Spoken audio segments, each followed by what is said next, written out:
Welcome students. Housing has been basic necessity because without shelter, even the dignity of life is violated. So to ensure housing for all, the various governments has planned their Awas Yojanas, which means providing shelter for citizens of the country. As part of this, presently, for last decade, government is aiming at Pradhan Mantri Awas Yojana, and especially today we are focusing on the rural part of it, Grameen part of it. So, as we are aiming at Grameen part of it, to understand the changes that are being brought now, first let's understand what was the aim. The aim was to provide 2.72 crore households, and this 2.72 crore households requires huge investment, and that was planned for 10 years period with an outlay of 3 lakh crores. So with this, the target has nearly approached because 2 crore houses are already constructed. Now, the other component of it is to provide loans to ensure at cheaper rates the housing is again provided.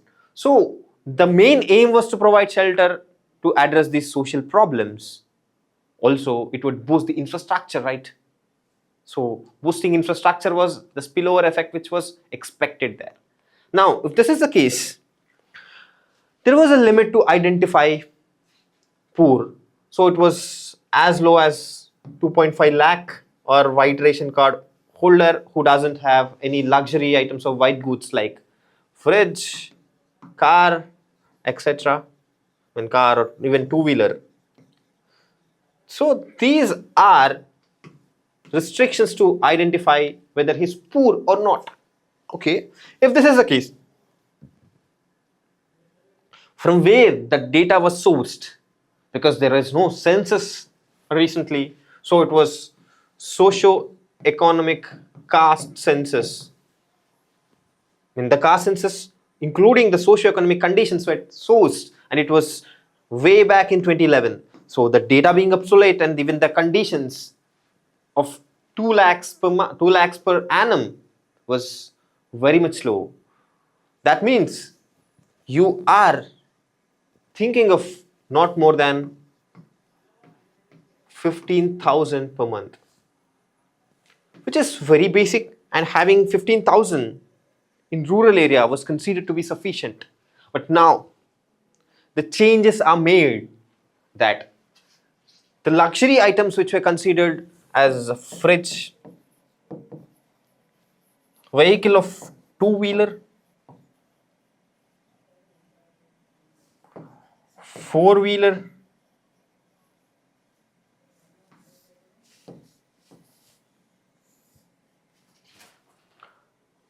two-wheeler, four-wheeler and fridge were the things. Now the third thing that hindered was having any asset already.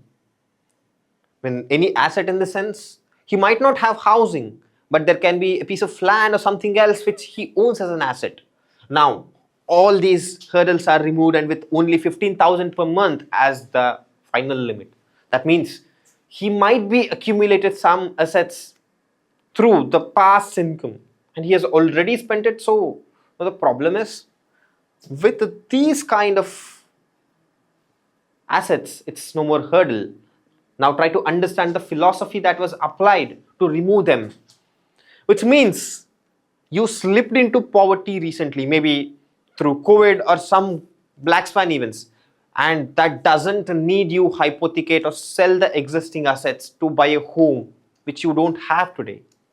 So this is the logic that was deployed. So if you're clear with this, I think you would at least understand the step taken by government to remove the limit and put only 15,000 rupees per month. If it's clear, I think you might be clear about the Pradhan Mantri Grameen Awas Yojana. Now, another component which is to be focused is about loans, which has some kind of interest subvention provided by the government. So this interest subvention